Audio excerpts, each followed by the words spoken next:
Bonjour, bienvenue aux vidéos de la 29e semaine.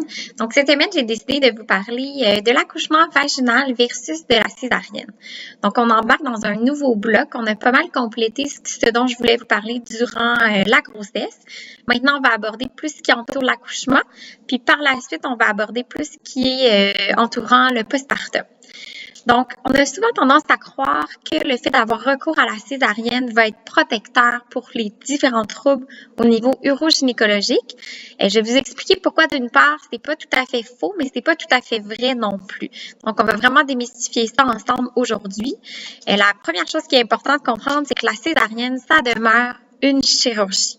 Donc, c'est certain que d'avoir une chirurgie, encore plus si elle est faite d'urgence, bien, il y a certaines complications qui peuvent entourer davantage cette pratique-là versus un accouchement par voie naturelle.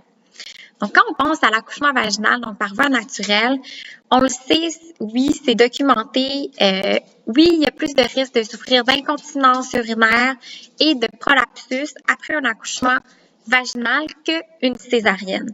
Ça s'explique par le fait que la poussée qui se fait durant l'accouchement vaginal et que le bébé passe au niveau des structures du plancher pelvien, va venir affaiblir davantage le plancher pelvien.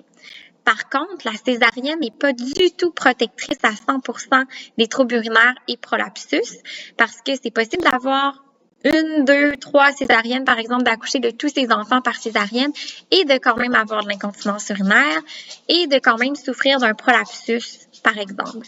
On s'entend qu'il y a aussi une partie des structures de la région pelvienne qui s'affaiblissent au fur et à mesure de la grossesse et non pas seulement durant l'accouchement.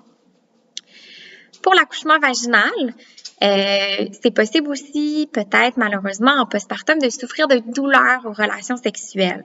Donc, dans la majorité des cas, c'est dû aux déchirures ou à l'épisiotomie qui pourrait avoir eu lieu durant l'accouchement. Donc, les tissus cicatriciels vont créer des douleurs durant les relations sexuelles. On aurait tendance à dire, au niveau de la césarienne, étant donné qu'il n'y a pas le passage du bébé dans le canal vaginal, à ce moment-là, il n'y en aura pas de douleur. Pourtant, c'est faux parce qu'on note beaucoup de femmes qui ont des douleurs aux relations sexuelles après une césarienne, mais c'est expliqué par toute autre chose. Il y a un aspect hormonal, mais il y a aussi le fait que, en ayant une incision chirurgicale au bas de l'abdomen, ça peut amener des tensions au niveau des fascias de l'abdomen et comme ils sont communs avec le périnée, ça peut amener des tensions au niveau du plancher pelvien. Donc, dans ces contextes-là, on ne se retrouve pas nécessairement avec une cicatrice au niveau du périnée, mais plus avec des tensions au niveau des muscles et parfois également une sécheresse au niveau des tissus. Donc, dans les deux cas, malheureusement possible de souffrir de douleurs au niveau des relations sexuelles. Dans les deux cas, on s'entend, le bébé a grandi, l'abdomen a été proéminent durant la grossesse, c'est possible d'avoir une diastase au niveau des grands droits de l'abdomen. Donc, dans les deux cas, je vous dirais que l'accouchement comme tel influence moins la présence de la diastase parce que c'est au fur et à mesure de la grossesse qu'elle va apparaître. Par contre, dans le cas d'une césarienne, le fait qu'il y ait une incision au niveau du mur abdominal, eh bien, ça va souvent créer une inhibition au niveau de la musculature de l'abdomen. Donc, c'est comme si, pas dans tous les cas, mais dans plusieurs cas, les abdominaux, donc les muscles abdominaux, les différentes couches de muscles de l'abdomen, vont tomber un peu en dormance. Donc, ils vont être moins bien recrutés. Donc, ça peut laisser une hypotonie, donc un ventre un petit peu moins tonique dans le cas d'une césarienne. Puis également, avec la césarienne, il ne faut pas oublier le fait qu'en ayant une incision au niveau du bas de l'abdomen, il va y avoir réduction souvent de la sensibilité dans la région abdominale basse et également, il peut avoir des douleurs au niveau de la cicatrice.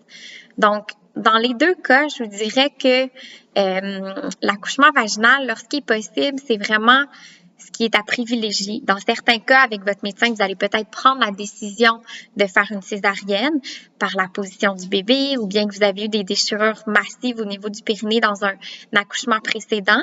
Mais il faut savoir que ça demeure une chirurgie et que au final, dans les deux cas, si on regarde les symptômes urogynécologiques et au niveau de la paroi abdominale, je vous dirais qu'il n'y a pas vraiment de bénéfice à pratiquer la césarienne autre que sur recommandation médicale, donc en discutant avec votre médecin.